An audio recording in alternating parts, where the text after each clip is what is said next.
we can get started.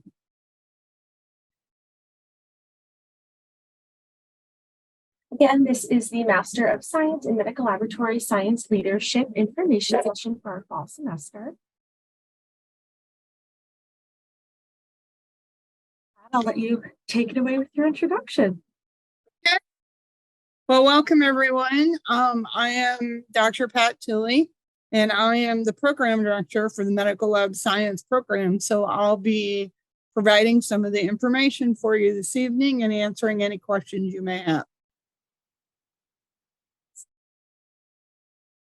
And again, I'm Dana, one of your enrollment services advisors for the program. And my name is Dr. Steph Jacobson. I am an associate professor here in the program, and I work very closely with Dr. Tille to provide the curriculum across the program.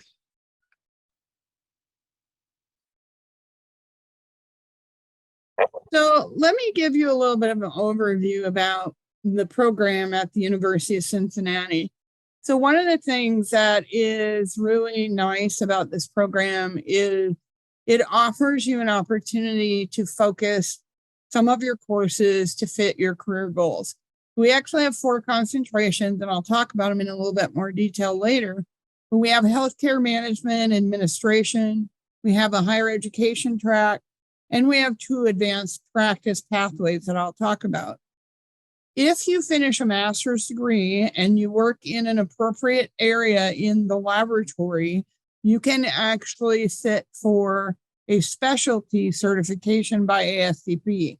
Now you'll notice it says Route 2 or Route 3 because based on the description and the specialty, ASCP has them in 2 different places depending on what that discipline is. So that means if you work in hematology and you have a master's degree with the appropriate work experience, you can sit for the specialty in hematology or any of the other specialties. So that's what that statement is saying. You also learn only from terminal degree faculty. In other words, I have a PhD, Dr. Jacobson is a DCLS, and we have additional PhDs and MDs that are adjuncts, for instance, from Cincinnati Children's or Hawksworth Medical Center that work with us as well.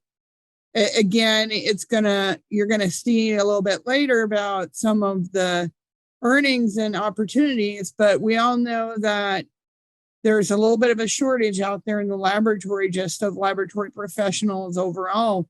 But with shortage, there also comes a huge opportunity for people to move up much more rapidly than maybe you would have 5 or 10 years ago. So there's a whole lot of opportunity out there right now for individuals as you advance your careers. So some of the highlights are the program is 100% online. You are not required to come to campus. We do not have clinical hours with this. You're all employed in a laboratory setting. It's a 30 credit hour program.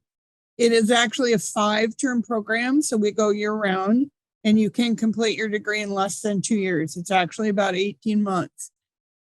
The core focuses on leadership skills, and notice it says for all clinical laboratory related careers.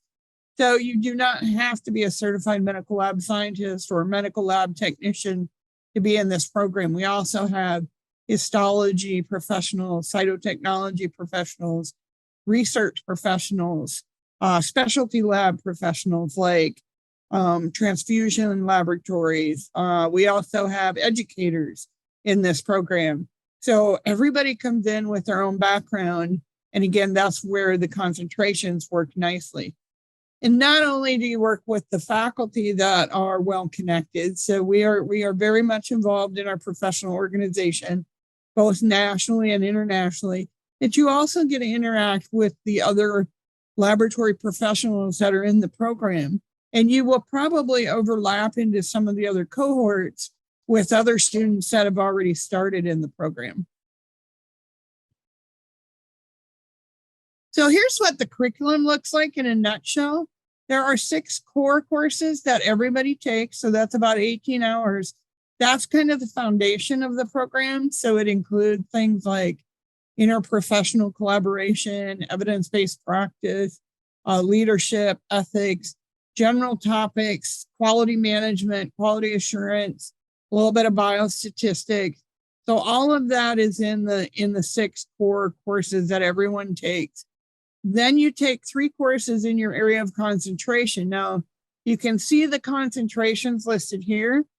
Again, the healthcare management administration, the higher education, advanced practice in immunohematology or transfusion medicine, and then advanced practice in molecular diagnostics, which includes infectious disease, microbiology, and human genetics, and some advanced immunology. Now, the one thing I will tell you about this is the way that this degree is set up. Let's say, for instance, you are a healthcare management administration track student, but you feel like you want a little more experience with molecular diagnostics. You actually can cross lines and concentrations if you choose to do so. So in other words, you can take 2 healthcare management courses, and maybe you want to take the applications and analysis molecular course so that you have more technical background in your role in management. So you do have the opportunity to do that. Now, the one thing that's important to remember especially in the advanced concentration courses, they do have prerequisite, so in other words, you have to take the first one, to take the second one. And that's important in those 2 advanced practice tracks. The other 2 tracks do not have as much of that. There might be a couple in the healthcare management that work that way, but in essence, the place that it's really important is the advanced practice. And then everybody finishes up with a culminating course or a capstone where you do a project that's related to your concentration. Now, I always get the question, is that a hands-on project that I have to do where I'm employed? And no, it is not. A lot of students, we work with them and we try to do something that they're interested in because it makes it much more valuable to them. Oftentimes, they will be a project that's related to something that maybe they want to put a proposal forward to implement some kind of process where they work. Maybe they just want to research a topic and do a literature review paper on something that's a new technique or new method for something. The education individuals will often develop a course, or they'll develop a workshop, or they'll design some kind of curriculum or change that would be applied in education. So there's a lot of different things that our students do in the capstone, and those are all individualized. So that's important to understand.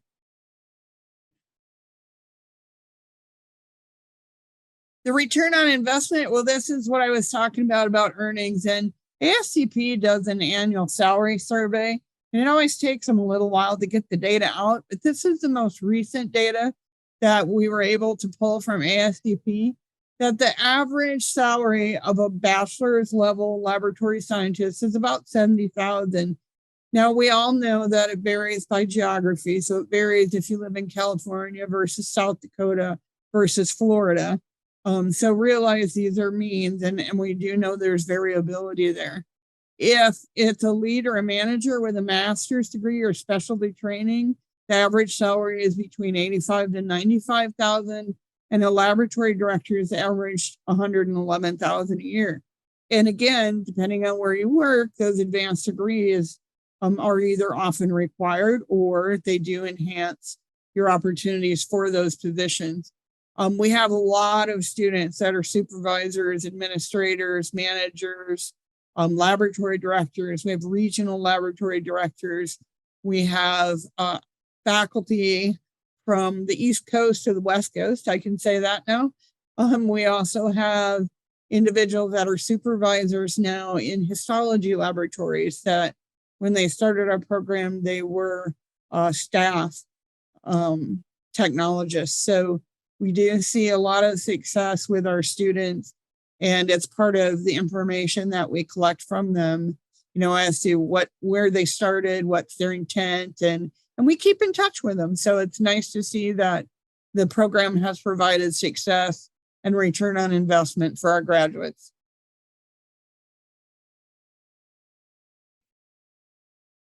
And I'm going to turn it over to Dr. Jacobson. All right, thank you, Dr. Tille. As I said, I am Steph Jacobson, and I teach the immunohematology and transfusion track concentration and many of the general core courses. The admission requirements to our program are reviewed holistically by the admissions team, but the breakdown comes down is that we look at having a bachelor's degree from a regionally accredited institution with a minimum GPA of 3.0. And again, this is something that we look at, but it is not a hard number. So if your GPA is not quite 3.0, that's okay, because we understand that there are sometimes some things that go on either early on in school or different challenges that each individual went through during their academic and professional careers. So we still do encourage you to apply for that. We also look at certification and employment documentation and making sure that those that do apply have professional laboratory experience. And as Dr. Tille mentioned, it does not need to be as a certified medical laboratory scientist or in that realm. We look at a variety of different laboratory professionals. She listed a few. Some others include pharmacy technicians, as well as research-based. I believe we have some that are in a, I just lost the word, works with animals, veterinary lab. Sorry, guys, it just escaped me. And so there's a very large background. We also need to make sure that we get copies of your transcripts to verify your academic degrees, 2 letters of recommendation from those that know you and can attest to your capabilities and success, either academically and or professionally. We would like to see a professional resume that you have. We realize everyone's a little bit different, and putting down where you are at in your career is important. We also require a personal statement. And if anything gets some time put into it, your personal statement is really going to be what we read and what we value. And this is going to be important because it tells us about you. What are your strengths? Acknowledging any weaknesses you may have, also telling us if there's something that doesn't quite meet the criteria, such as GPA or different areas. Explain what was going on in your life. Were you working 2 jobs trying to go through school, and you had a small family at that time and were just doing the best that you could? And we weigh that in consideration, and we do encourage people to tell us your story. We really value each person individually for that. And then there is generally an application fee, but for those that are interested for this fall 2023 term, we are currently waiving that fee for any of those that are interested. And so I do encourage you strongly to apply and invest in yourself.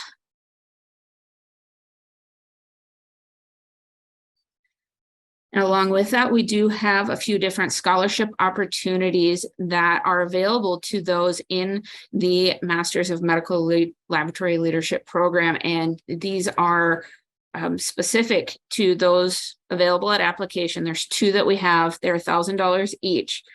And one of them is a scholarship that if you are a UC alum and have a bachelor's degree from UC, then you are looked at and considered for that application scholarship. And then the second one is through CAS, which is our College of Allied Health Science recruiting scholarship. And to meet this criteria, they have the GPA of 3.5 or higher. Also to students that have met other leadership requirements within CAS.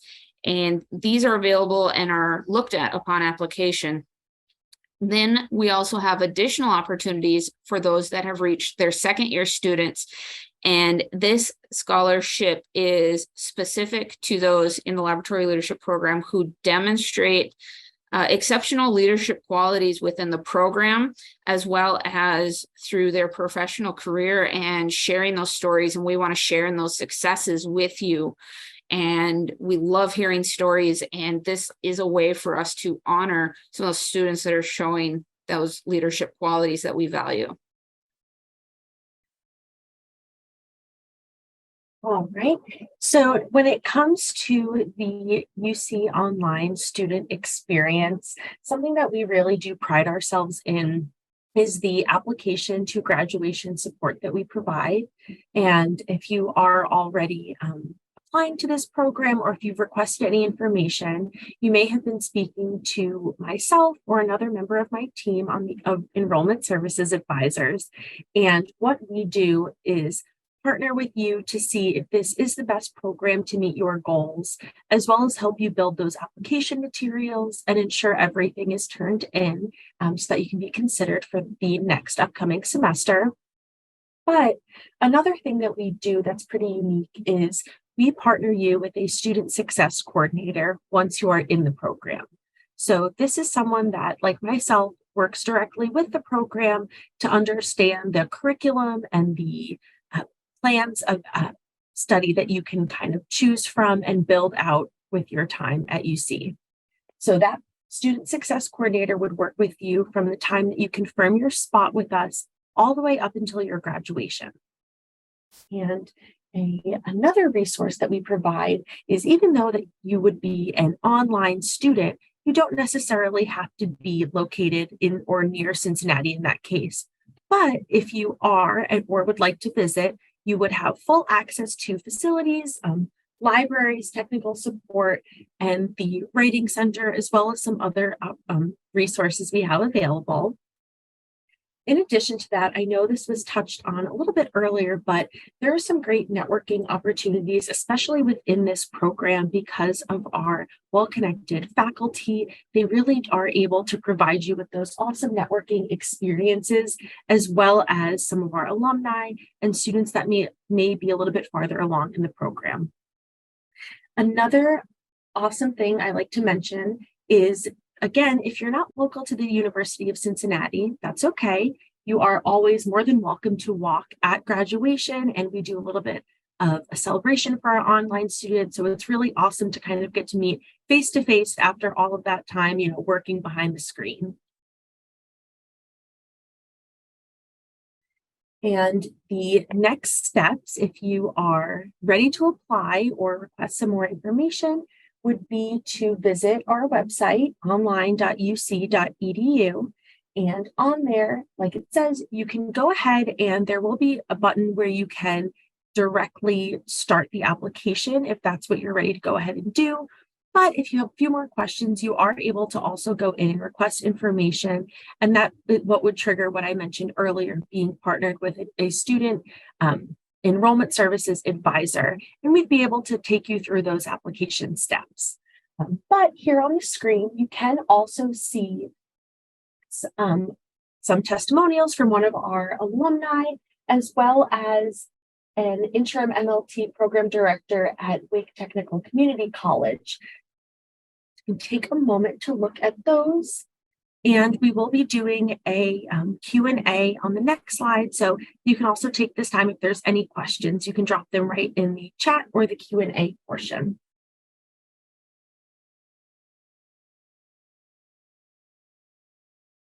All right. And if you were still looking for that website link, this QR code, it is scannable and it will take you directly to that site mentioned. Here.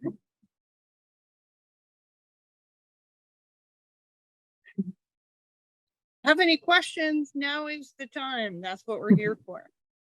Yes.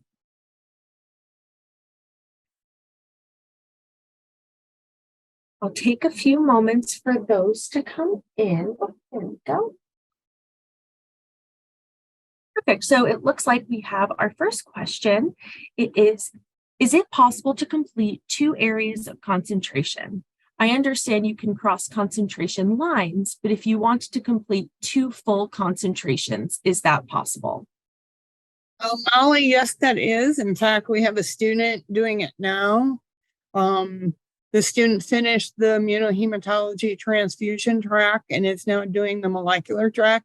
What you have to realize is going to add on another 2 terms, because we don't recommend that you try to overlap those. The 2 technical tracks, I would say, are probably the most rigorous. because they're highly technical. So they're more similar to what you would experience in a course where there's exams and analytical review of information, results, patient information. So those courses are very, very technically focused, whereas management and administration is, there is finance, there's employee personnel, there's regulations, healthcare policy, those kind of things.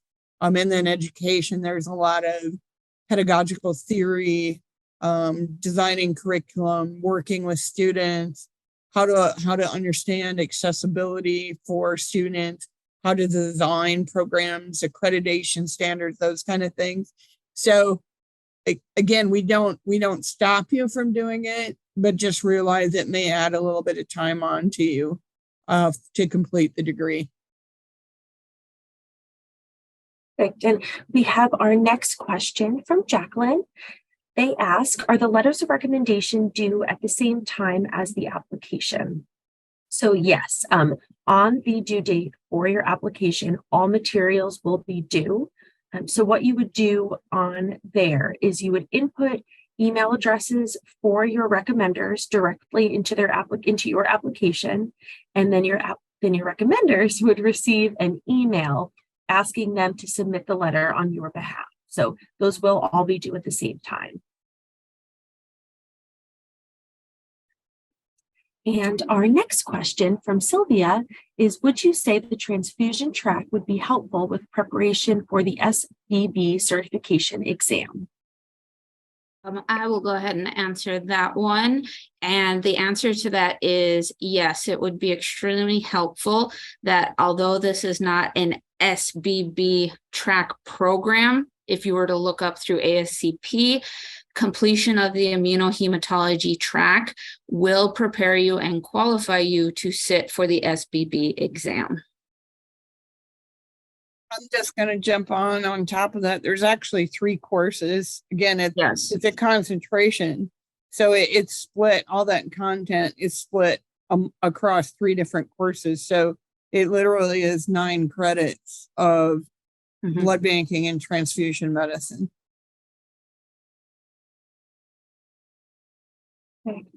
Excuse me, perfect. Do we have any additional questions or anything else that anyone would like to go over? Don't be afraid to reach out after this presentation either to the enrollment services. And if you have more questions, they certainly can connect you to me as well if they're not able to answer your questions, but we're here to help you and provide any information we can to assist you. Perfect. And I'm also going ahead right now. I'm dropping my email as well as my direct desk line number in the chat. So like Dr. Tille was saying, if there's anything that we can help with, please feel free to shoot me an email or give me a call and I'd be happy to help.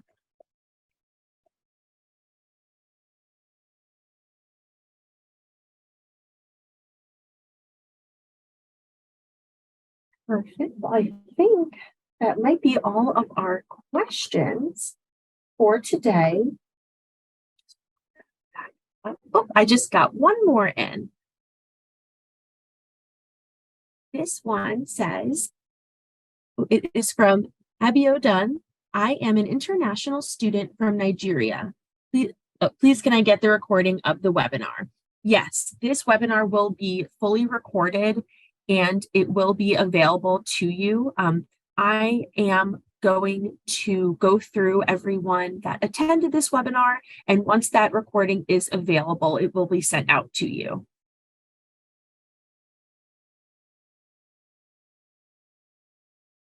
I think we have 5 people on here now. I'm seeing Claudia. I think there's 5 that have already been accepted. I happen to be reviewing applications today, so I recognize your names for those of you that are on. Awesome. Are there any other questions or anything else that you would like to be discussed or gone over on this call today? All right, perfect. Well, thank you everyone for your time tonight and taking this time to chat with us and learn a little bit more about our Master of Science in Medical Laboratory Science Leadership Program. Thank you, Dr. Tille and Dr. Jacobson, for being on here as well. Thanks, everybody. Oh, is that another question? Let me see. I think, yes. We got one more question from Charlotte. If there is if there is the possibility to complete 2 focus areas, are these classes only offered specific semesters? That's a great question. Charlotte, I did answer that. You can take more than one focus area. Again, the 2 advanced practice tracks are only offered once during the year, so they're on a very specific cycle, and they're both offered at the same time. So if you were looking at both the advanced tracks, it's difficult to do those simultaneously, so you might have to juggle those courses a little bit. The other thing is there is no prerequisite in the core necessarily. Does it help if you take them in from beginning to end? I will say that it is an advantage, but there's nothing that says if you don't take the first 2 that you can't pass the other 2. We admit students every term, and we have no problem with that because the courses are a little bit related, but they don't rely on prerequisite knowledge per se. So we can adjust your schedule a little bit to help facilitate some of those kind of things. The healthcare management and the education, those courses, there's a much broader list of courses for those 2 tracks. So those are offered much more frequently. So it's a little bit more flexible if you're talking about either one of those with one of the advanced practices or vice versa. So yeah, that is possible. And Ash, I don't know if we've had anybody take the SBB yet that I'm aware of. This is only the program launched in spring of 22. No, 21. We're 2 years in. I don't know that we've had anybody take it. We have had, I know that we have a graduate working in a blood center. Actually, we have a couple, and they may have taken it. We haven't done an alumni survey yet because we're just 1 year out from our first graduating class. I know we've had students in our program successfully take the molecular biology exam from ASCP.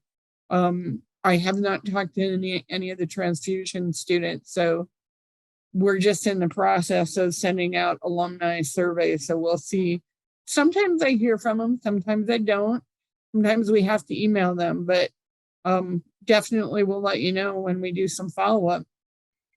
We do have people working in those labs. Sorry, Dr. Jacobson, go ahead. No, that's okay. What I was just going to add is that I also don't know if the ones that have graduated have taken the exam, but I do know that in building the curriculum that I take the criteria for the SBB exam from ASCP directly on what is expected content knowledge and use that in building the curriculum for the courses. And so it's can be sometimes a little intense because it is transfusion medicine, and a lot of students that go through it can't believe how much they learned. Perfect. We had another question come through. Just asking if we could go a little bit deeper into the video essay portion of the application. I'm just kind of wondering what is being looked for during that video. Yeah, that's it. So the video doesn't show up in everybody's application. And maybe Dana can address that because it's one of those things that once in a while we see them and once in a while we don't. I will honestly tell you that our rubric for admission is based on the slide where Dr. Jacobson talked about the application. So it's those components that was on that slide. So if you do that little 1 minute video, it's not something that we weight in your application. It's nice to see you and and hear you talk, but it is actually not part of the scoring rubric for admission. And I don't know, Dana, if you can speak to why it shows up for some people and why, because I honestly can't answer that. Definitely. So the video essay portion of applications, as a university as a whole, we are in the process of reviewing from program to program whether or not people would like to complete the video essay. But currently, as of right now, if you have that option on your application, which everyone should have the option to do so, but it is just that, fully optional. It really is to just kind of see you, hear you, get to talk a little bit about yourself and share some insight, more so kind of like a live version of the personal statement, if you will. Just because it is an online program, we want every chance to get to know you better as a student as possible. But just like Dr. Tille said, it is not in that rubric. So it's not like something that is looking to be graded or that you'll be judged upon, really so that we can just get a better idea of who you are as a student. See, we have another question from Kayla. Is the format for classes asynchronous? And how accessible are the instructors with students that are out of state? Well, I have to be careful with this one, but I don't live in Ohio, and neither does Dr. Jacobson. So in all honesty, that really is a great question, Kayla. The courses function on Eastern time, so all of our deadlines are set at university time. All of our holidays coincide with Ohio's holidays and university holidays. But again, I live in Central Time, so I'm 1 hour off of the university, and Dr. Jacobson is actually 2 hours off of university time. So we don't live in the same state either. Our classes are asynchronous. We do hold office hours where we are live to answer questions. We try to put those at various times so that whether you're on the East Coast or the West Coast, you can join those. I will also tell you we've had students in Alaska and Hawaii, which is a significant time zone difference.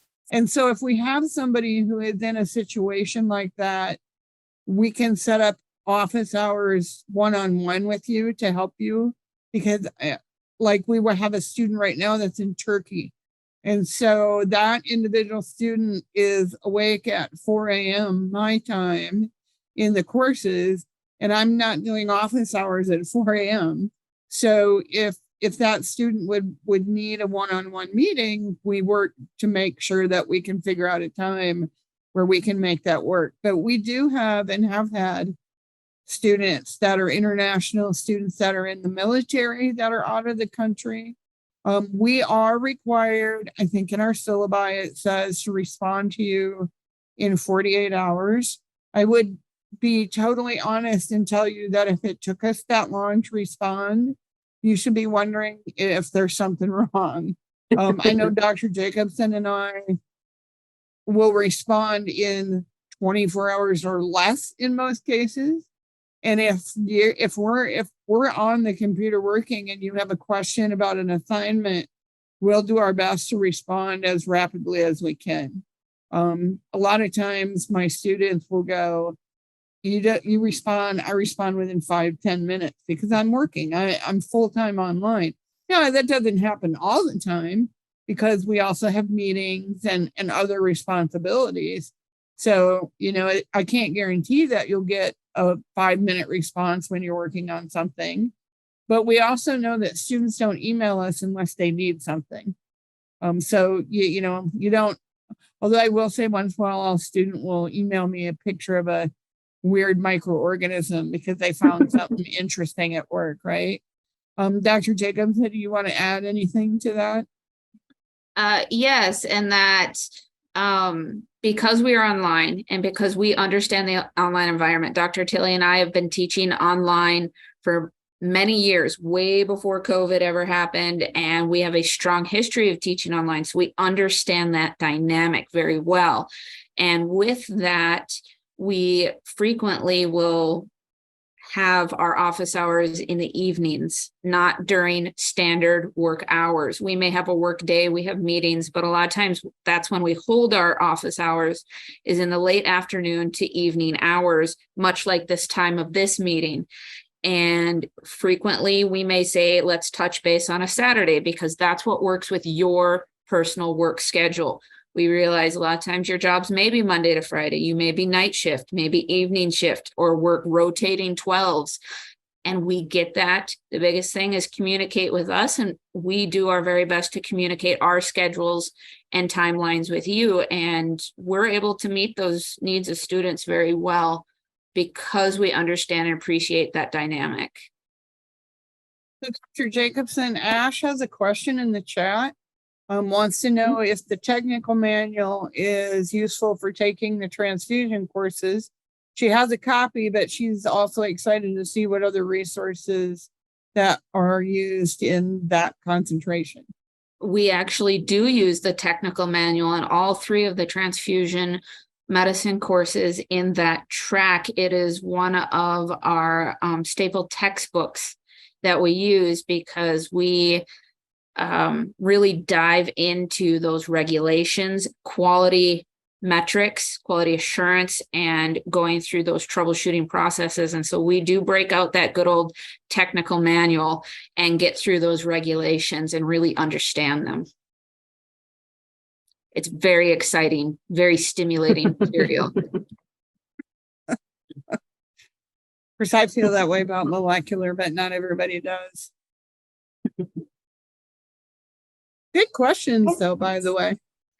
Yes. Another good resource for the transfusion track is the antigen book, where it's literally the ins and outs of every antigen you'd ever want to know about. And they're always getting more of them. So we go a lot more beyond your traditional antigen profiles. So very good stuff. We have another question, Dana. Yes, from Molly. It is there time off scheduled within the program? Are vacations possible? So within, go ahead, Dr. Tille. Well, there are breaks between semesters, right? So there's time off like at Christmas. There's generally about a week between spring and summer and fall.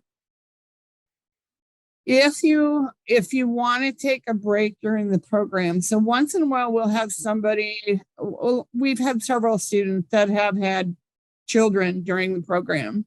And so sometimes they will plan and, say that an individual is due to have their baby in the fall. And our courses run modular. So when you have 2 courses, you're not taking them both at the same time. So like the fall semester, 1 course is for the first 7 weeks, and then the second course is in the second 7 weeks. So a lot of times we'll have a student, like they may take off this first 7-week class and then take the second one, or the other way around. Again, realize whenever you do that, it's important to communicate with us, because we need to make sure that when you do that, we have a plan and you know exactly when the courses comes around, so that you still get finished as soon as possible. Once in a while, we'll have a student that takes more than 2 courses in a semester. We have had students take 3 and 4 classes in a semester. Now, again, if you're working full time and you have family obligations, I wouldn't necessarily recommend that. But we have had students do it. So there's nothing that says once you start the program, you can't flex a little bit if you want. We also have spring break that you can, where you don't have things due during spring break. I'm thinking we generally have a fall break around, a little bit longer break around Thanksgiving.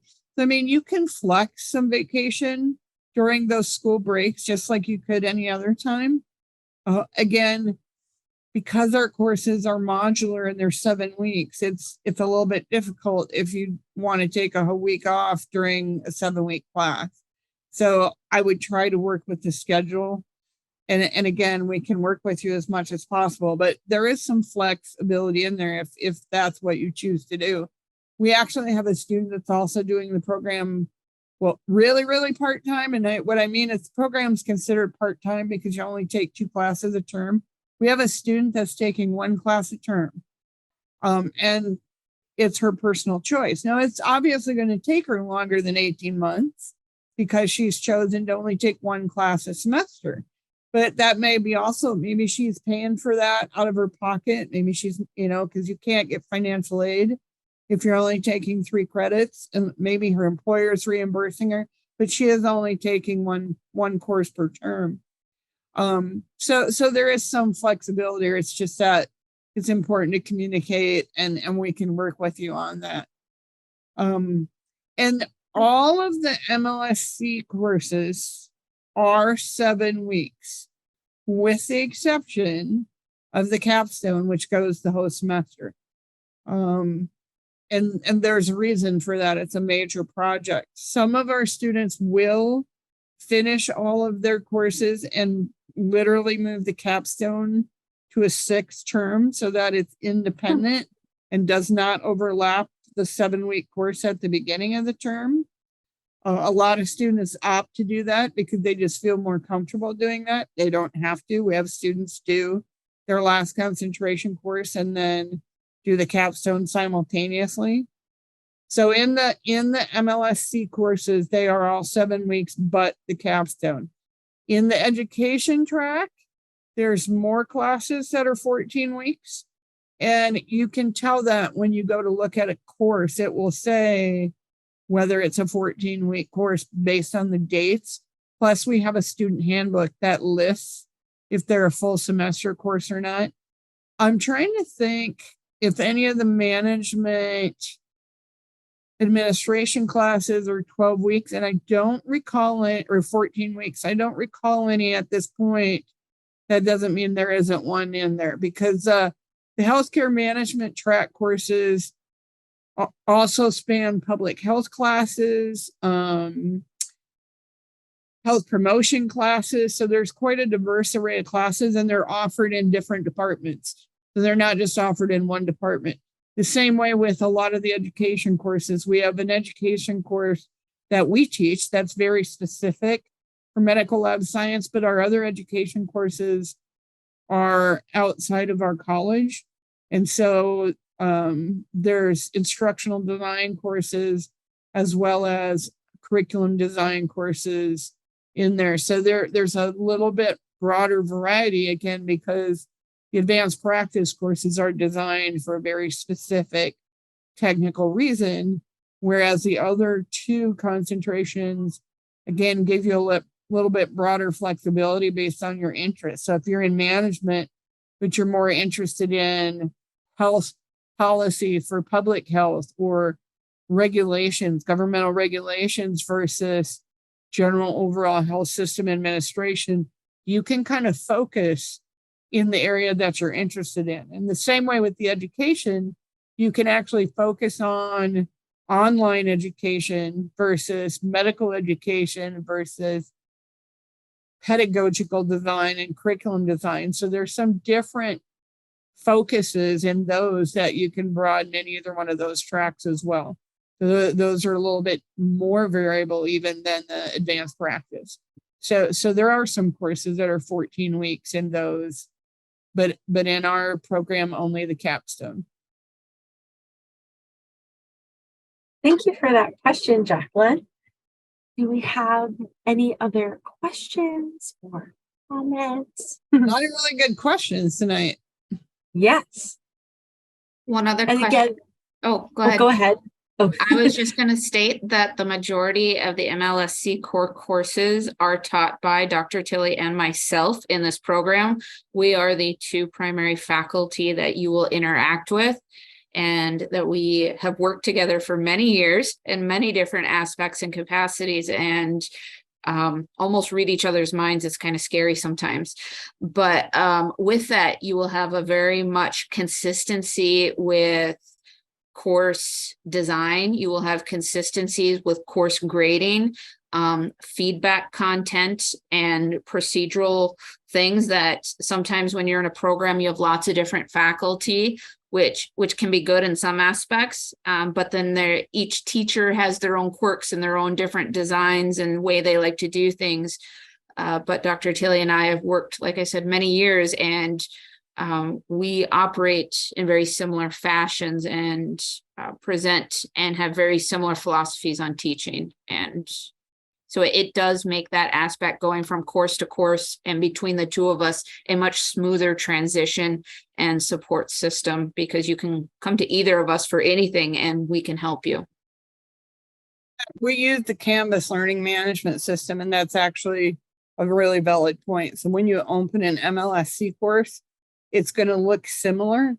Again, we'll have different types of assignments, and maybe they're due on different days. So like maybe Dr. Jacobson has a discussion and her final part of her discussion, maybe she has it due on Saturday. Maybe in my course, I have them due on Sunday or Monday. It depends on the topic and the length. But you, like she said, the organization and the style for navigating the learning management system is very similar. And then we use Microsoft Teams. We don't use Zoom. We actually use Microsoft Teams for our live office hours, because we allow our students to hold their own little chats if they want. So like if you're working on something together and you have a team project, we actually require you to use Microsoft Teams, and you can do live chat, almost like text messaging kind of thing in there. And we can interact with you in the chat windows.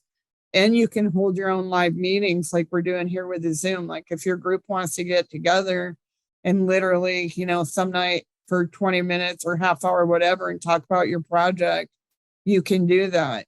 And we will set up individual channels within a course. So like in the capstone, I have 11 students in capstone right now. And we have the group channel where everybody can see the chat. But then we have individual channels for each student so that they can drop files in there, so that if they want us to look at them and give them feedback, they drop it in, and then they tag us in the chat and say, hey, Dr. Tille, I dropped this in. Will you take a look at it for me?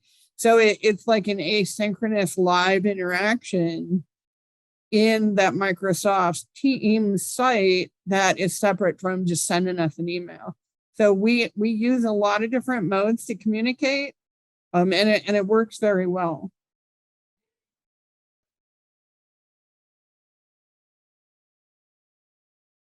Perfect. Well, I just wanted to share again that this will be fully recorded and available to everyone. So if there's something you missed or just something that you wanted to go back and check out, once the recording is completed, it will take a few days, but I can go through and send it to everyone, so you'll have that for you. Hey, Dana, I do have one thing to add for everybody that's still on here too. Yeah. When you come into the program, there actually is a 2-week orientation before your semester starts. So as a new student, there is a mandatory 2-week orientation. And so when you're accepted before the fall term starts, one of our individuals from UC Online will reach out to you, and they'll provide you with, here's when orientation is, here's when registration's open. Again, like Dana said, you have individuals that work with you from the time you begin an application till you get started. And that orientation is actually, I do that orientation, and there's a couple of reasons for that. One is it gives you an exposure to Canvas. So you get to see how our courses are set up before your first course starts, because it can be intimidating to jump into a learning management system where there's an asynchronous class where the faculty isn't standing there going, do this, here's what we're going to talk about today. So there is some independent direction that you need. You need to be motivated. You need to be self-directed a little bit. But that orientation is designed to help you get used to that and to teach you how to submit an assignment, how to find your stuff in the grade book, how to review feedback. So how we give you, different feedback so you know what to do, as well as grading, rubrics, and then it's to review policies, answer questions. And so it's kind of a twofold thing. There's a really good purpose for it. to instruct you on some of our writing expectations in the program and what referencing system we use. So it is 2 weeks and it is mandatory, and you are required to complete the orientation to begin the program in the fall. And it's usually the 2 weeks right before classes start. So I can't tell you what the dates are for fall. I don't have those on the top of my head, but it is something that we do require. And the UC Online staff helps everyone get prepared for that and does welcome calls. They do actual welcome calls with you to answer all your questions. It's very, very much like Dana said, the UC Online staff that we work with are very hands-on with our students, and they keep track and interact with you while you're in the program as well. Yes, and Jacqueline, I think that may answer your question that you have. Does that mean the fall semester doesn't typically start until September if the orientation is in August? No, the classes will start in August. I want to say it's going to be around 20th. Like the 20th or 21st is when classes start. So that would mean orientation would be back a little bit further in August. And I don't have a calendar in front of me, but orientation is going to be like early mid-August. Yep, look at there. Sylvia already knows. So yes, orientation is going to start August 7th and classes will start August 21st. You're telling me, Sylvia, I haven't even looked that far ahead yet. Ahead of the game. Do we have any additional questions? I know that was a lot of great information just now. So if there's any more questions from that, please feel free to drop those in.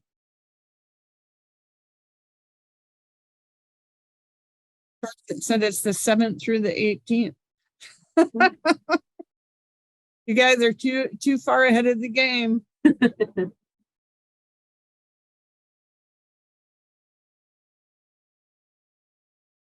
Right. There are, I think we have another question coming in. I think it's in 2 parts. Oh, perfect. Charlotte was just saying that this is her first online program and she is looking forward to it. So we are looking forward to having you. Do we have any other questions for tonight?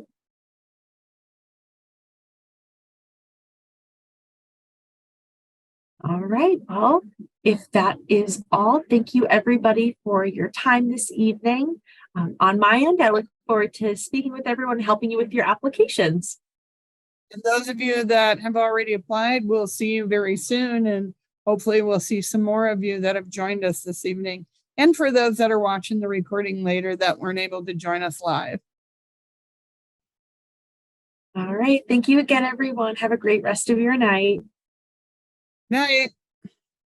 Bye.